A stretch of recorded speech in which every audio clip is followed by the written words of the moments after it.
Les nouvelles ne sont pas du tout bonnes pour M. Zelensky et ses alliés. Il y a une très mauvaise nouvelle aujourd'hui, samedi. Oui, qui nous vient tout droit de la défense russe. Et confirmée d'ailleurs par des habitants de cette nouvelle localité. C'est près de Toretsk. Toretsk, c'est une ville de l'Est de l'Ukraine. La localité s'appelle Choumi, mesdames et messieurs. Ça s'est passé ce samedi. Vous savez, hier, vendredi, ils ont pris un autre village qui s'appelait, ou qui s'appelle Orodsdolski, quelque chose comme ça. Aujourd'hui, c'est un autre. C'est un autre, mesdames et messieurs. Et ce qui est grave dans cette situation, dans la capture de cette nouvelle localité, c'est que cette nouvelle localité est sur le chemin de la grande ville de Kramatorsk. Donc Kramatorsk qui est l'objectif, en réalité, quelque sorte, l'objectif de la Russie dans cette localité-là. Chères dames, chères demoiselles, chers messieurs, avant que nous puissions entrer dans les détails, laissez-moi vous rappeler encore une fois, la répétition est pédagogique. N'oubliez pas de vous abonner sur ma chaîne Kanté J Visionnaire, le vrai. N'oubliez pas d'activer la cloche de notification pour ne pas perdre mes émissions. Aussi, abonnez-vous sur ma page Facebook Infomonde. Surtout, n'oubliez pas la cloche de notification. Parce que je ne voudrais pas que vous m'écrivez dans les commentaires « Monsieur Kanté, je suis abonné à votre page, mais je ne reçois pas les vidéos à temps. » Vous vous abonnez et puis vous appuyez sur la cloche de notification. Ting! Et dès que je poste seulement, paf, vous êtes informé à la minute près. C'est instantané au fait, lorsque vous activez la cloche de notification. Partagez ces informations à tous vos amis. Parce que ce que nous faisons maintenant là, nous prions pour que M. Zelensky soit assisté par le Saint-Esprit, afin qu'il puisse comprendre. Parce que si on dit qu'il faut prier pour le pays, c'est difficile. Le pays, les habitants ont compris, mais le dirigeant n'a pas compris. Donc, il faut prier pour Zelensky pour qu'il comprenne que la situation est en train de l'échapper. L'échapper d'une façon vraiment indescriptible.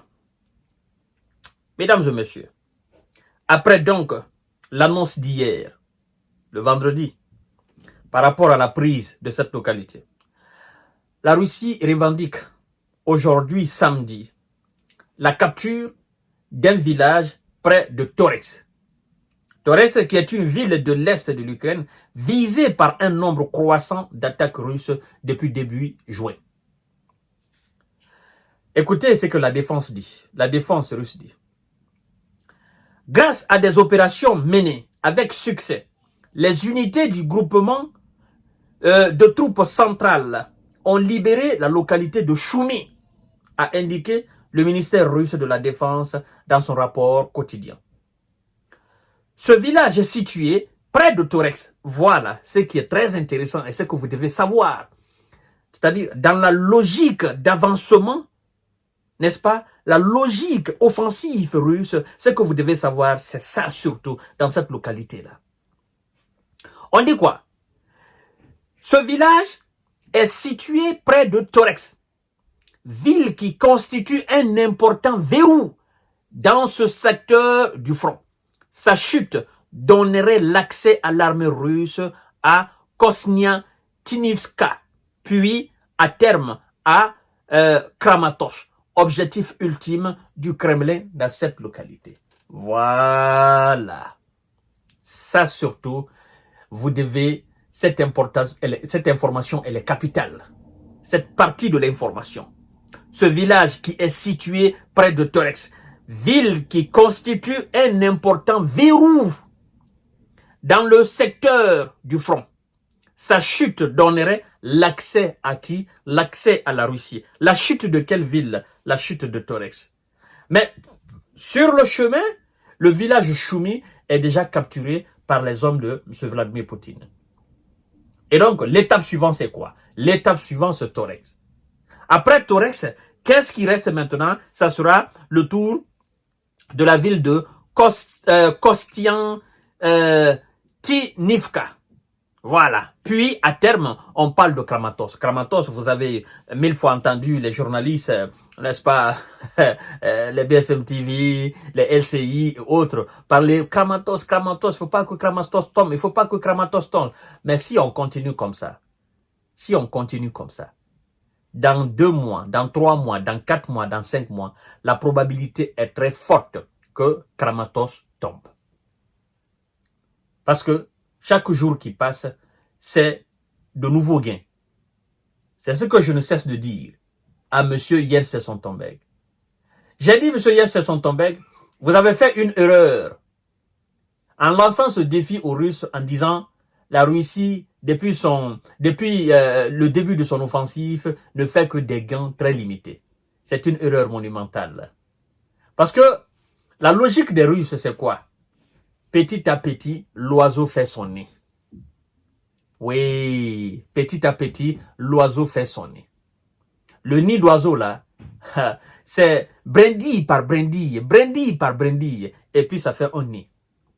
Et donc, petit village, de petit village à petit village, de petit village à petit village, de petite ville à petite ville, de petite localité à petite localité, on a aujourd'hui une très grande moitié de ce pays qui est contrôlé par les hommes de M. Vladimir Poutine. Mesdames et messieurs, c'est une très mauvaise nouvelle. Parce que M. Zelensky et ses alliés, au lieu de pouvoir contrer les Russes n'est-ce pas, dans leur offensive, qu'est-ce qu'eux ils font? Eux, ils mènent des opérations isolées. Des opérations isolées en Crimée, des opérations isolées à Sébastopol, des opérations isolées à où encore? Ils mènent des opérations isolées. Et ces opérations isolées, certes, ça peut porter un coup dur à la Russie. Mais ça ne permet pas à M. Zelensky et ses hommes d'avancer. Parce que ça, c'est juste des frappes au fait. C'est juste des opérations isolées au fait. On envoie des missiles américains, on touche quelques bâtiments, on shoot quelques plages, mais ça ne bouge pas. Le coin reste toujours contrôlé par la Russie. Or, l'objectif de Zelensky et ses alliés est de repousser les Russes jusqu'à la frontière de la Russie, de la Grande Russie. Pas la frontière de la Russie d'aujourd'hui, mais jusqu'à la frontière de la Grande Russie. C'est leur objectif. Et ces opérations isolées, en fait, ne poussent pas les Russes à reculer. Les poussent de plus à avancer. Parce qu'ils se disent quoi? Ah, d'accord. Comme tu ne peux pas nous repousser sur le front, tu préfères faire des opérations isolées, ok, nous allons te faire du mal sur le terrain. C'est ce qu'on est en train d'assister. Alors, c'est la grande différence entre la stratégie militaire des généraux russes et la stratégie militaire des généraux occidentaux, s'il y en a encore. Parce que tous ceux qui ont tracé le plan de la contre-offensive de l'été dernier, ben, moi, je ne sais pas, ils sont où aujourd'hui? Pratiquement, ils ne parlent plus. Voilà, mesdames et messieurs, à tout à l'heure, notre série d'informations de décortiquage. C'est un autre village de M. Zelensky qui vient de tomber. Un autre village des Wiza et leurs alliés qui viennent de tomber des mains des Russes. C'est pas moi, ce sont des informations que je vous donne. Partagez la vidéo dans tous les groupes possibles et continuez à vous abonner sur ma chaîne YouTube Kanté J Visionnaire, le vrai, et abonnez-vous aussi sur ma chaîne Facebook qui est Infomonde et activez la cloche de notification pour ne plus rater mes vidéos. Merci beaucoup, très belle